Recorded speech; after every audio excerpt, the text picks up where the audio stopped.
Welcome back to a brand new video. TVF Gaming here, excited to get into another Vane video. Today we're going to break down the top 10 features and upgrades coming to Vane, straight from the Vane weekly dev newsletters. I'll have a link to that down below. Now, fair warning, a lot of this is likely to shift or change a little bit as it comes to the main build. Some of it may make the next update, it may get pushed to later updates, but this is a lot of the stuff that they let us know about in the dev newsletters. A lot of it is planned for the next big update, which is the 0.023 update. Some of it may shift, but we'll kind of see what's up, man. This is going to give us a clear look at what's upcoming for this game and a lot of the devs' plans and future goals. Some of these changes are nice to have, small changes, and some of these are upgrades that can completely change the end game of this survival game, base building, performance, and a lot of other amazing things coming up. So let's jump into it countdown style. I saved the biggest ones for last. Now keep in mind, this is my favorite 10. These are the ones that I kind of singled out as what I'm really excited for. There's like 27 to 30 total things that I found through these newsletters that I think are absolutely noteworthy, and we can do future videos on it. If I missed one that you think is amazing, let me know down below. If there's something that you're super excited for, let me know down below. Or if there's something that you think should be added to the game, put that down there as well. Let's get into it. All right, number 10, new content, items, art, music, and collectibles. One of the big things here is the new Western map expansion. It sounds like that won't make it into the 23 update, probably have to wait for 24. It's a minor area. It's mainly a forested area, not a lot of like POIs or large buildings or anything like that as of right now, but it is definitely a nice expansion of forested area, which is going to be really important for some of the features that we talk about later. We also get a cluster of content additions that help the world feel more alive.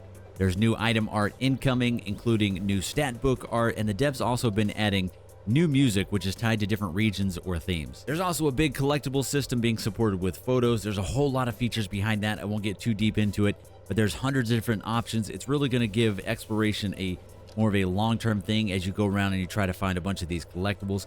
This one may not sound huge, but content like this is what kind of adds to that Vane vibe and makes exploration even more worth it.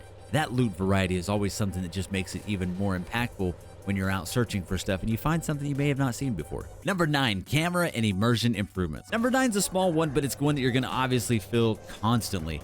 They've completely smoothed out the third-person camera. They've removed some of the UI elements just to make it more immersive. This matters because Vane is one of those games that you can spend hours moving through forests, towns, base interiors, and the camera feel can make or break that experience. So even though this is not a super flashy feature, it improves the game every minute that you're playing. Number 8, UI performance, cached menus, better usability. Number 8 is a big quality of life improvement and performance upgrade. The devs said they're reworking the UI windows so that they're cached instead of being rebuilt from scratch every single time. What does that mean in normal human language? Less stuttering when you open containers, workbenches, and crafting menus, and the menus can actually remember where you were last time, like the last tab or selected item. I've also been adding text, scaling, and localization, which is just huge for accessibility and eventually broader player base growth. Now, UI work is never super glamorous, but when it's done right, the whole game feels smoother. They're also removing the little watermark up in the corner just to add a little bit more immersion. I hope that they add the ability to kind of remove a lot of that HUD to make it even more immersive. Number 7, item inspection menu. For number 7, you'll be able to actually click items in your inventory and view it properly. The devs mentioned that the high quality art in-game, you can't really see it when you're looking in the inventory at its normal resolution.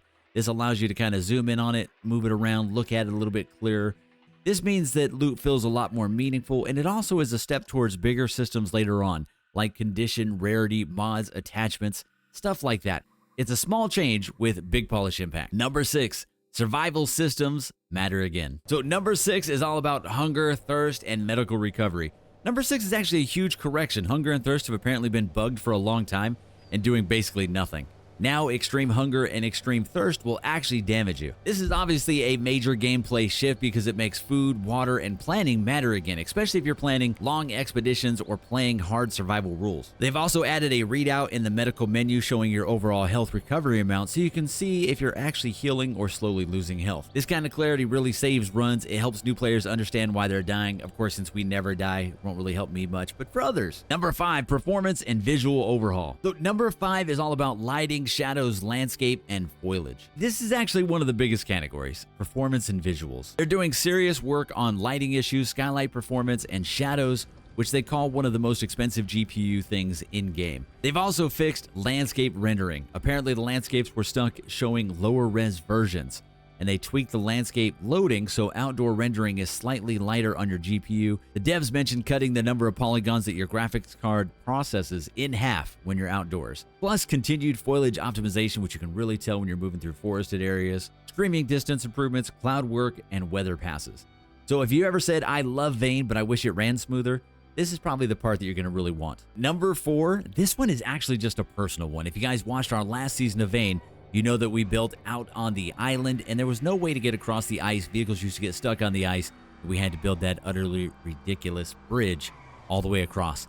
Now, once again, you can drive the vehicles out onto the ice. The handling is absolutely horrible. You can't really steer or control it.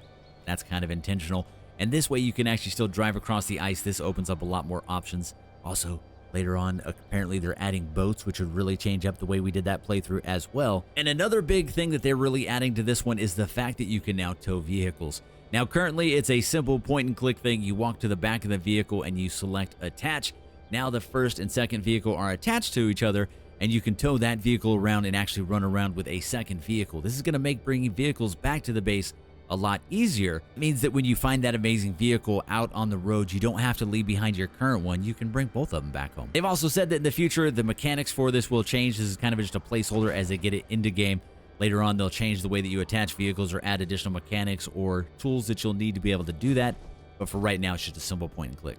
Number 3, thermostats and real building temperature systems. Number 3 is obviously a straight up survival game upgrade. This is also probably the dad upgrade. Every dad's going to be excited about being able to control that thermostat in-game just like in real life. So they rewrote the building temperature systems from scratch. Most buildings now have a thermostat, and the temperature depends on things like central heating, central air radiators, space heaters, AC units, and outside temperature. So if it's freezing outside, it's harder to heat the building up.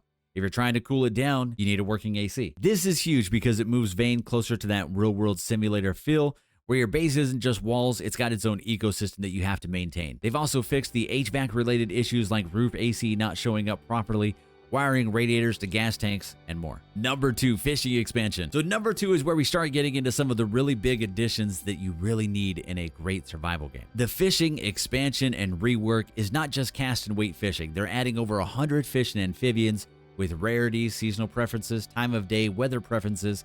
Some of those are tied to specific bodies of water. Bait is now swappable. Different fish respond to different bait types, and fish themselves can become bait to other fish. They also mentioned big planned upgrades like fishing rods with interchangeable parts, maintenance systems, and even rewriting the fishing mini-game to make it more satisfying. So if you love survival progression, fishing is about to become a long-term system and not just a side activity. Before we move to number 1, I just want to say thank you to all the patrons and YouTube members. You guys make this channel possible. This list is only 10 items long. We could have done 20 to 30 of these, and we can do a future video if you guys want to see more on it. Just let me know. Let's get to the number 1. Number 1, hunting overhaul. So number 1 is the in-game changer, the hunting overhaul. This is Vane's biggest upcoming feature in my opinion. The devs straight up said that the hunting is going to become part of the core endgame.